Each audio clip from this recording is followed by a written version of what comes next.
Masked agitators smashing windows and inciting riots, organized groups putting wood on fires to burn stores, armed individuals taking control of Capitol buildings, protesters smashing windows and fanning fires, racial tensions, police firing rubber bullets and canisters of tear gas, the National Guard mobilized to protect citizens, vitriolic exchanges between the federal government, the state government, and local law enforcement, scenes of police brutality in the absence of police presence, police stations burning, a pandemic gripping a nation and the desperation of unemployment at historical highs. These aren't the signs from a futuristic movie of a dystopian society. These are scenes from just this past week in America, and as violent confrontations increase and expand like wildfires from their point of origin, it's not a question of when martial law will be established, it's a question of how it will be established in your community. Can you protect yourself from civil unrest and armed government overreach? Can a democratic society remain free much longer under such tremendous violent pressure? Are government lockdowns inevitable, imprisoning you in your home? How much longer will your home be even safe?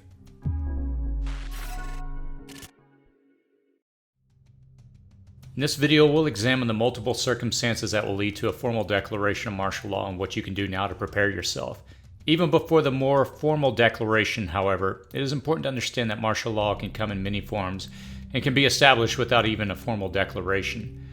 Armed police, National Guard, the military, even bands of controlling militias or armed citizens can bring about the same effect as martial law and can threaten your freedom and even your life.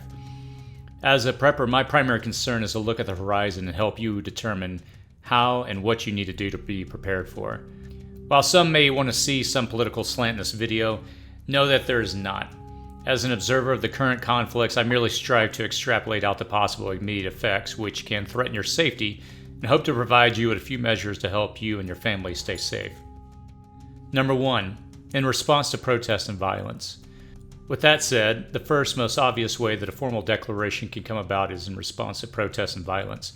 Historically, conflicts have usually been symmetrical in nature. That is to say, it was relatively clear that one side held a belief that they were fighting for, and the other side sought to maintain the peace and some semblance of the status quo. But what we're facing right now in America is asymmetrical divisions that don't hold clear, definable stances.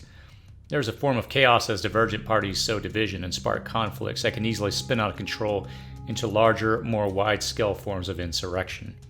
Autonomous activist groups are militia groups seizing Capitol buildings and threatening lawmakers.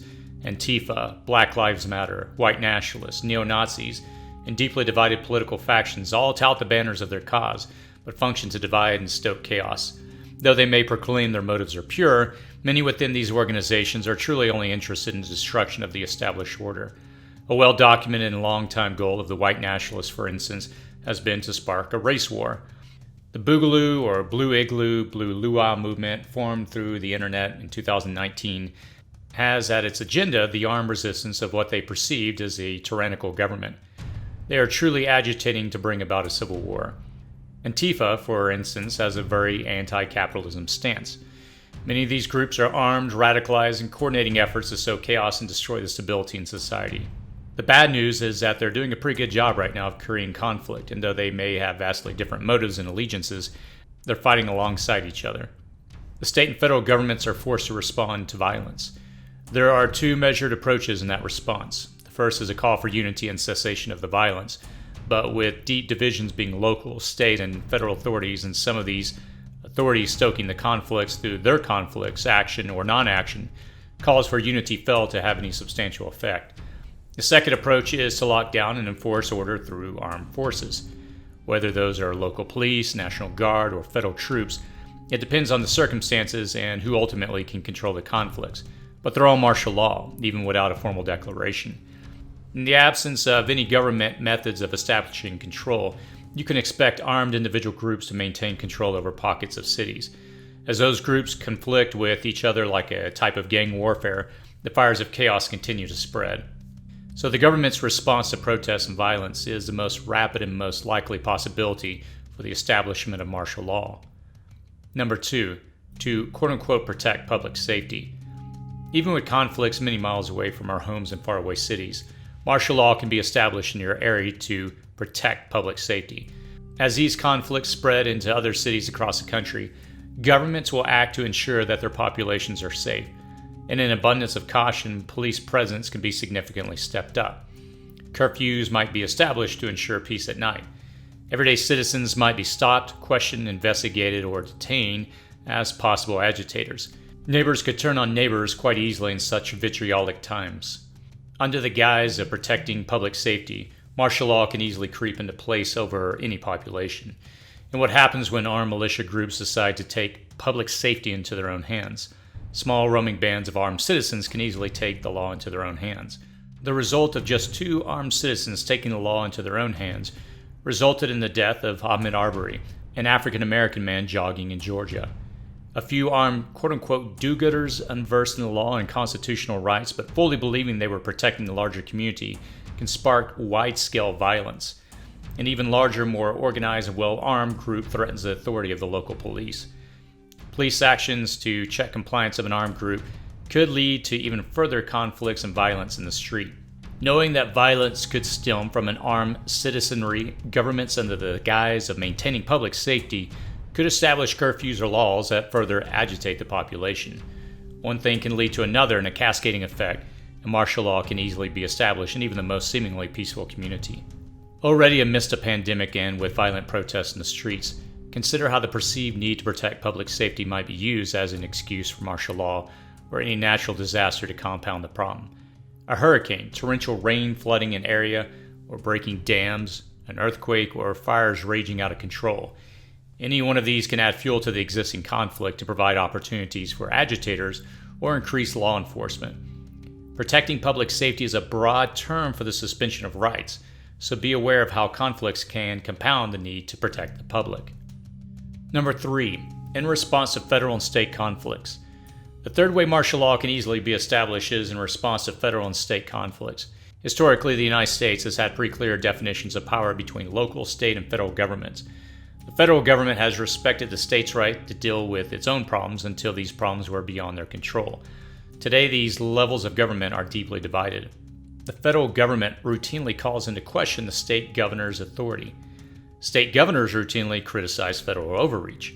Deep in an election year, as a president sows the seeds of contesting election results, and as states amidst a pandemic seek to ensure mail-in voting rights for its population, a potential powder keg is being established.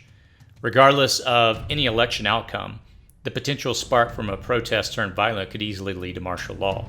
It's not unimaginable to even visualize these festering and brewing divisions leading to a full-blown civil war. It's odd to say that, since that seemed like such a distant possibility just a few years ago. However, the lack of a federally orchestrated call for unity, increasingly more volatile pockets of civil unrest make a larger civil war possible.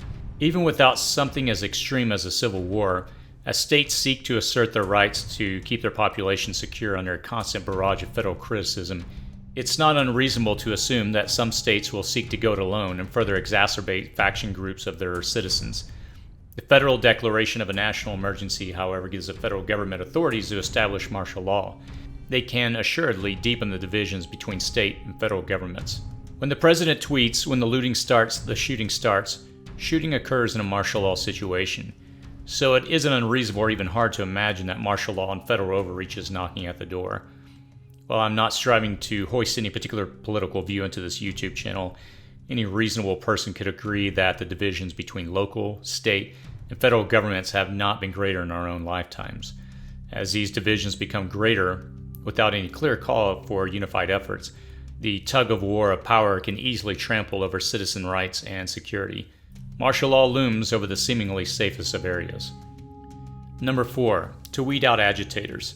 The fourth way martial law can easily be established is by any enforcement agency's efforts to quote-unquote weed out agitators. We see glimmers of this in the incident in Waco, Texas, the shootout at Ruby Ridge, the Oklahoma City bombing, and the Bundy standoff. As governments make preemptive moves against radical groups in an attempt to seize weapons or stop potential nefarious plans, they open the door to a potential backdraft of armed citizen response.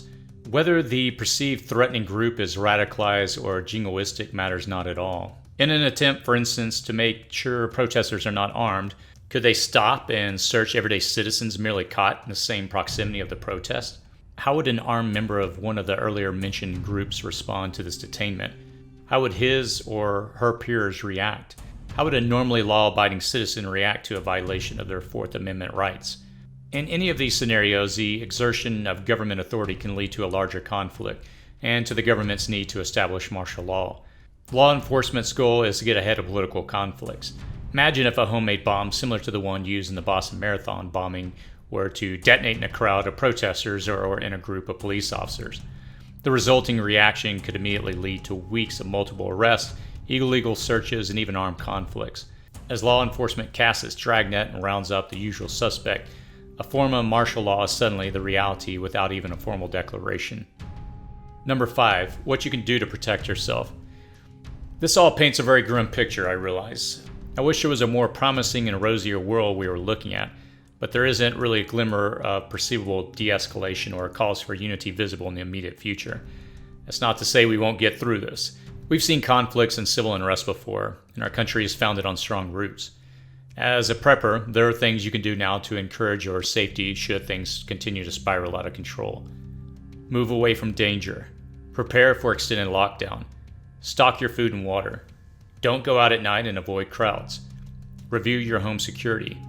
Know your bug out routes and scenarios. Avoid expressing your politics. Be the gray man.